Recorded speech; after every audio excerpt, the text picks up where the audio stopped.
Hey, so I wanted to put some fresh content up here for the YouTube channel.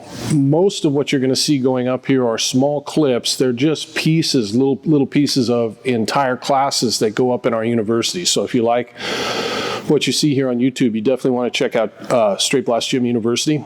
But I also want to keep answering questions. So if there's topics that you want to see, make sure you put them in the comment section, and we'll go back and shoot videos. And looking back at the comments and the emails we received, one of the most requested topics was arm lock from closed guard bottom or from guard bottom. So I'm going to show a few details on that now. That's definitely a hard thing to do, arm lock from closed guard bottom. And once you start getting an arm lock from closed guard bottom, that's a good indication that your jiu-jitsu is starting to get better and better. But one of the reasons it's hard is if you come from a school that focuses on good base and posture, like we do here at SBG, it's a very short period of time, the students stop giving those away. If base and posture isn't an important part of the place where you're training, people might be leaving their arms out, and you're going to be able to take the information I'm giving you right now and apply it immediately. But if you come from a school where they do focus on base and posture, you're going to have to break that base and posture first. And that's a different video, and that's really what's going to determine how well you play closed guard is your ability to break posture. But let's just look at the mechanics of an arm lock right now. So, and the first thing is, you'll notice that the first thing I do is I pinch my knees together, I'm pulling my heels to my butt, and my hips come off the mat. And that's the connection piece. I'm never going to play closed guard like this, where my legs are loose, my butt's on the mat, I have no connection to him. Anything I do from here is going to be inferior to executing it from a place of good connection. So first thing is, as I apply the closed guard, I'm here, okay? And now what I want to do is I want to go right up to here without skipping any beat. And you'll notice there what I did not do is I did not put my foot on the hip. I did not make this big turn where I look in the ear. Those are all good, and I do teach that method, particularly off an arm drag. But just for your everyday arm lock, you want to be more efficient, and the most efficient route is straight up here onto the shoulder, okay? And then I pinch my knees together, and I'm kind of at an angle looking this way into Justin's ear. And I can apply the arm lock from here without even finishing, but I'm going to go ahead and take my leg over the top to finish, and then that's a submission.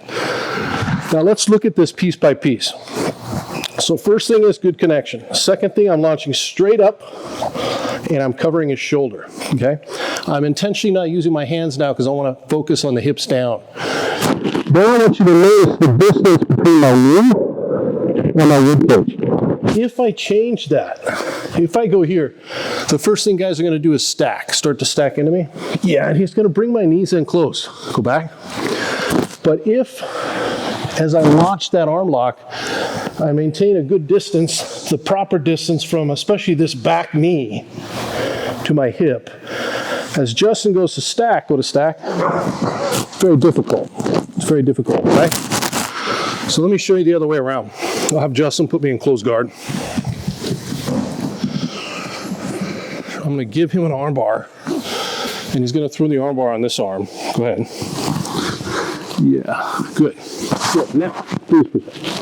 If his knees are too close to his rib cage and he tries to extend, that's going to be a lot of muscle, and here I'm going to be using my body weight to stack. Go back. As you throw the closed guard, you keep a better angle between this knee and your rib cage. Okay, a little more distance.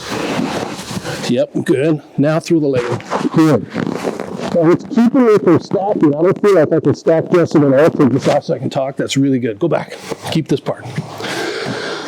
What's keeping me from stacking is this leg. Okay, throw that leg over here, the other leg over my head. Everybody focuses on this. This is the important one. Push that knee into me. Yes.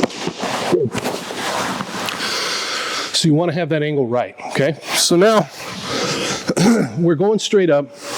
We have the right distance. Throwing the leg over and finishing is the easy part. What about my hands? Different grips. You can go here. You can cross grip here. You can go here. Okay, the simple ones I like are like this. Okay, hand right behind his elbow. So this is also exactly how I would do it for no gi. I go straight up, and then when I go to finish, I'm here. Okay, now I want you to notice something. When I get, if I'm here or here, and I get to here, and you were going to counter, one of the first things I'll do is I'll push this shoulder in.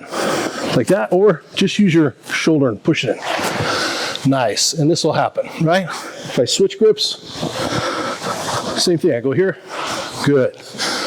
Now watch, same grip, I'm gonna go here and I'm gonna do this, now do it. Nope. Right? Same thing. If I'm not applying the right connection, I go here, push your shoulder in, yes. But in reality, I'm gonna go here, push your shoulder in. It doesn't take much, but if I just hold his head in place, which is what the purpose of this is, he can't push his shoulder in, then the finish is easy, okay?